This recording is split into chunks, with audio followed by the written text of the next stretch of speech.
네, 반갑습니다. 프로그램의 컨셉은 어떤 재난의 현장을 같이 여행을 하면서 그 여행하는 과정 중에서 자연스럽게 얘기를 하는 과정을 저희가 이제 편집을 해서 방송을 할 예정이고요. 특정한 주제를 가지고 얘기하는 것은 또 처음이라서 좀 뜻깊은 경험이 될 것 같습니다. 자연스럽게 지하철하고 연계돼서 이렇게 갔으면 좋겠고요. 오늘 감사합니다.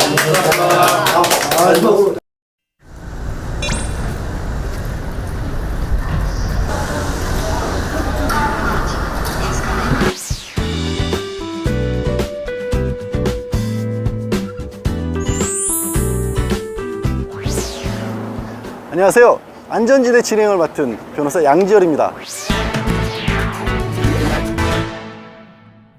대한민국을 흔들었던 사건, 사고, 대형 재난 현장을 찾아서 달라진 우리의 안전 시스템을 점검하고 또 국민의 안전의식을 높이기 위한 프로그램입니다. 오늘 저와 함께 두 분의 전문가가 같이 하실 텐데 어디 오셨나요? 아, 예. 안녕하세요. 예, 교수님 안녕하세요. 반갑습니다. 안녕하세요. 박사님 안녕하세요. 반갑습니다. 오늘 전문가 두 분 소개해 드리겠습니다.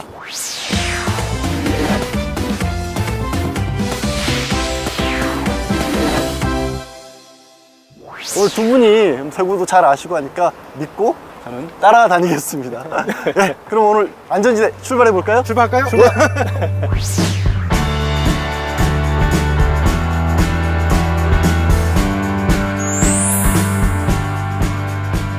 대구 자주 오셨어요? 저는 처음이고요. 그러니까 이 시내는 처음인데 대구 자주 오셨다는데 여기는 처음이에요. 여기는 처음이세요? 여기 와보셨어요? 중앙로는? 아, 여기는 처음 와봤는데 다 처음이네. 중앙로라니까 어딜 가나 지방에 가면 중앙로 이런 데 다 있더라고요. 근데 생각보다는 크진 않은 것 같아요.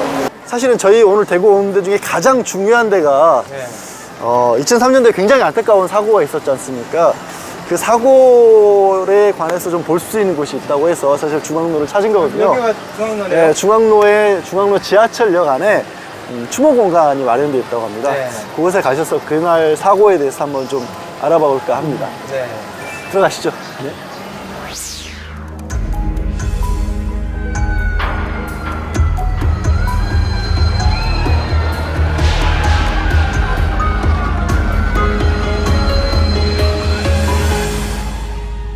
중앙로역 한 공간을 따로 약간 마련을 해서 당시 사고에 있었던 물건들 이런 걸 좀 보관해 놓은 곳이라고 하더라고요. 들어가서 보시죠.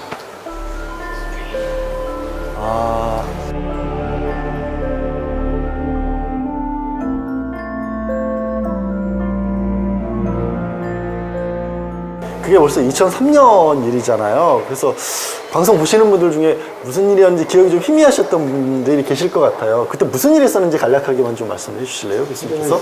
2003년도 2월 18일 날 아침 9시 53분경에 실제 화재가 난 거 아닙니까? 지하철 네. 안에서 휘발유에 불을 붙였던 거죠. 네, 근데 네. 그때 굉장히 특이했던 게 그 지하철 말고 다른 지하철이 그 맞은편에서 들어왔던 반대편 지하철에서 사고가 또 근데 크게. 사실은 이게 그냥 그 화재 자체가 중요한 게 아니라 그 재난에 대응하는 기법이라든가 또 여러 가지 피난이라든가 화재 방법이라든가 이런 것들이 사실은 그 당시에 미비했죠. 학생들이 개학을 했고 9시, 10시 정도는 이제 그 주변의 상가들이 많이 오픈할 시기였거든요. 그리고 더 가슴 아픈 거는 12가구 정도가 부모 또 형제 이런 분들이 같이 돌아가신 가구가 12가구가 있어요. 참 가슴 아픈 일이죠.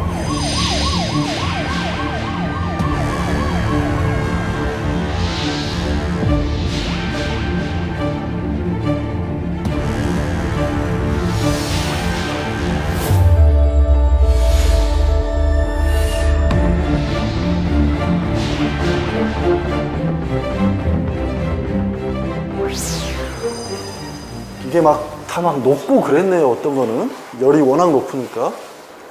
지금은 대부분 이제 불연재료로 많이 하고 그렇죠. 있잖아요. 거의 대부분 불연재료로 하는데 당시에는 그런 개념이 없었기 때문에 제일 온도가 높았던 게가 1500도 정도 되거든요. 정동차 안이 네. 1500도. 여기 전체 역사가? 역사 안에가 제일 높았던 곳이 1500도니까 지금 한 6구가 아마 아직도 확인이 안 되는, 그러니까 DNA까지 완전히 그냥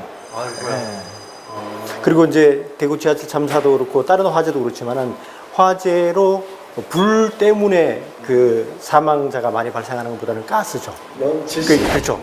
거의 대구 지하철 참사 같은 경우도 한 5분 정도 내에 사람들이 거의 뭐 숨을 호흡 곤란 증상을 일으킬 정도로 가스가 유독 심했기 때문에 피해가 더 큰 걸로.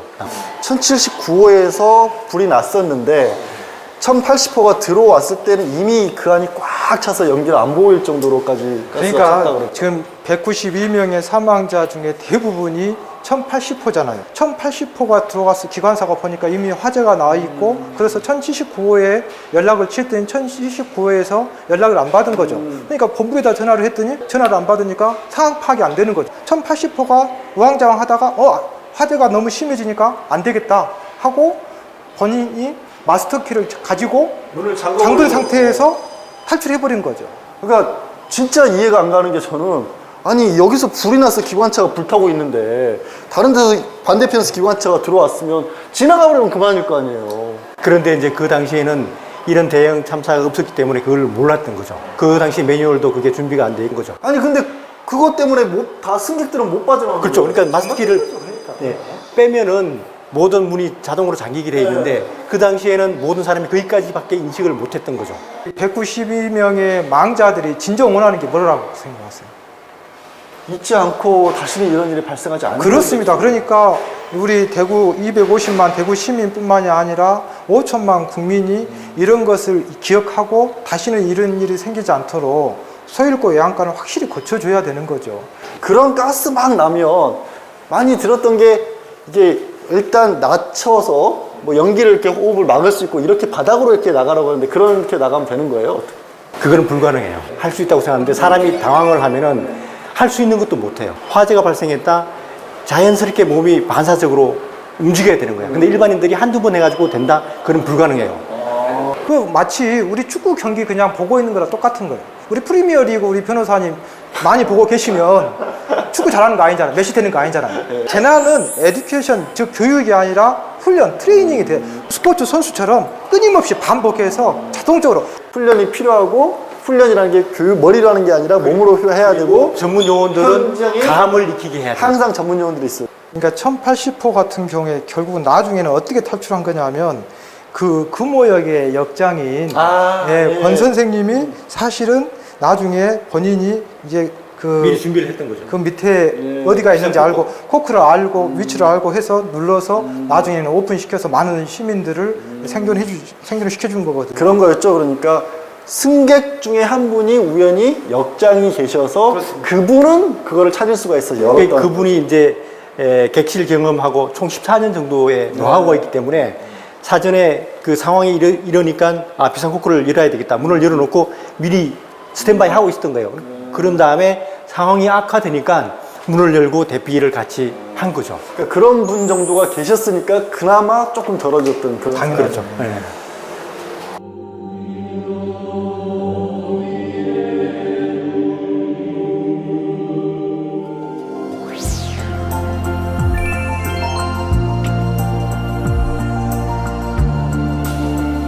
국민의 생명과 재산은 국가도 해야 되지만 나부터 전문성과 진정성을 가지고 해야 된다는 거죠.